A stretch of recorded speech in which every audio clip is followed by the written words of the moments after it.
More of my vintage TV antennas. This is a rather unique one. It's made by Snyder. You can see it there. It's got a real heavy metal base, fake light plastic, and just a single telescoping antenna. And this was made either in the late 40s or very early 50s. And it does work.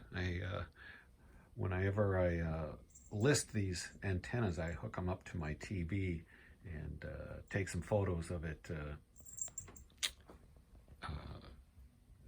with the TV on, so it shows the reception it gets. And this one sold for $75. This is a vintage Levi's jacket, Sherpa lined, and this is pretty interesting. It does not have side pockets. There were a few years, I guess in the late 60s, early 70s, where they didn't put the side pockets in it.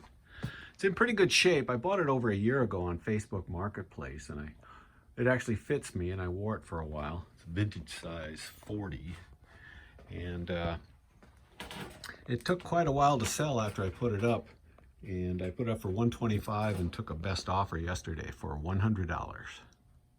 This S-shaped device is a back massager with what I thought was kind of an unattractive name, the Back Knobber 2. It actually comes apart, but it's meant to go over your shoulder, work your deltoids and all that kind of stuff. Just a garage sale. It does come apart here, so this will be a little easier to ship. And yeah, this was a garage sale find for about 25 cents, and it sold for $20. Another serviced BSR turntable sold. This is C123R, all clean, runs just great, no bass. This is for a replacement. Somebody has a non-working turntable, but the rest of their all-in-one or big wooden console works just fine. This will slip right in. Pretty universal as far as fit and plug-ins go. And I sell these serviced for $185. Now, this is a piece of fabric. It's 75 by 45 inches.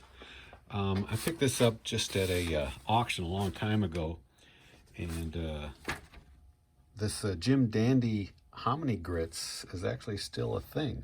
I think it's sold mostly in the South.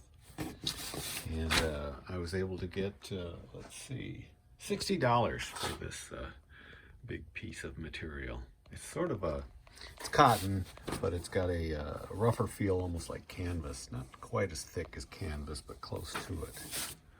Again, this sold for $60. Well, this is an antique apothecary bottle meant for a chemist's potions. It actually is marked MBW, and then I believe it's let's see, B1, made in the USA.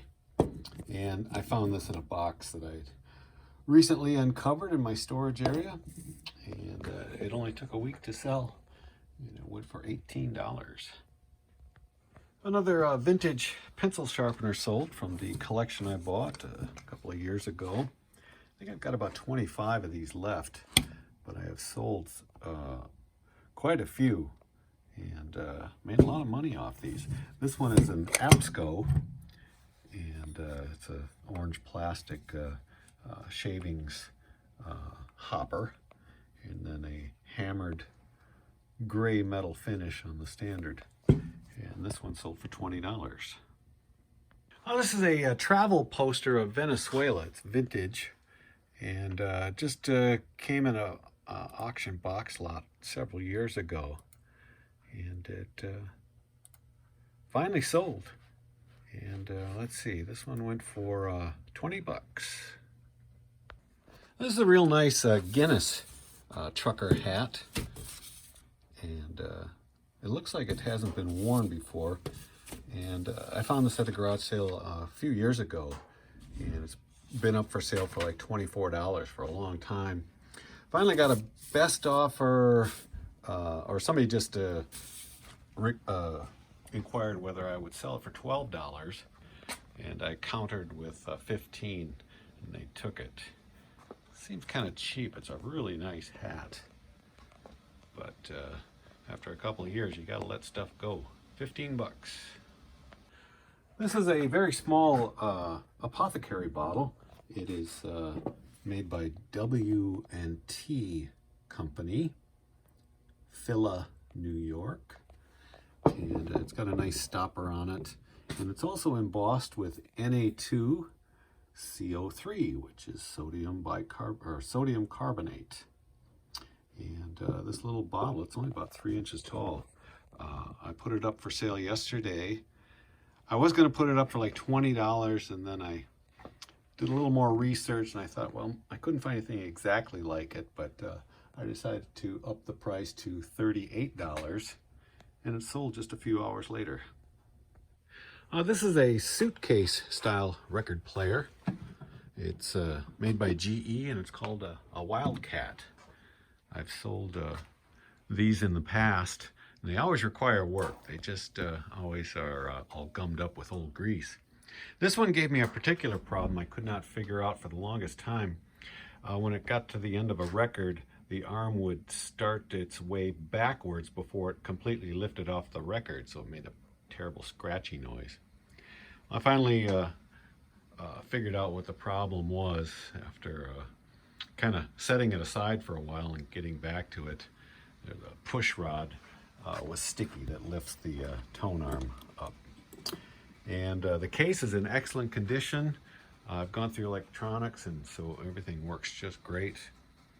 And I asked a lot more than I've ever asked for one of these, probably by $100. And it did sell after just a couple of weeks for $350.